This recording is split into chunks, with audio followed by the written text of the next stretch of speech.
Hey guys, welcome to our channel.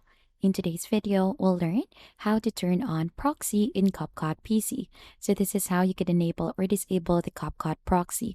And for you to be able to get started, once you have clicked onto your CapCut app, you should see something like this.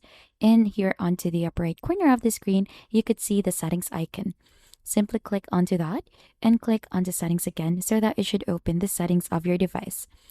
So if you click onto performance in here, you should be able to see the proxy mode. So proxy mode is turned on by default when a new project is created. You could turn that one on or off in here.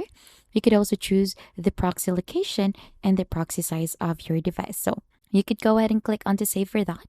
And you could turn it on or off in here when a new project is created. So we're just going to leave it as it is. Click on to save, and to adjust it as per project, you'll just have to click onto the specific project that you want to go ahead and turn on the proxy. And here onto the upper right corner of the screen, you can see the details, and you should be able to see if the proxy is turned off or turned on.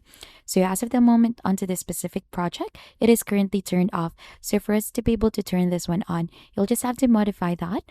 And then here onto the performance, you could turn this one on by toggling this on. So you could also choose in the resolution for that. And then you'll just have to simply click onto save to go ahead and save the changes onto your device.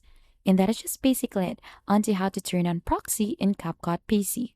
And if you think this tutorial has been helpful, don't forget to hit the like, subscribe, and we'll see you on to our next video.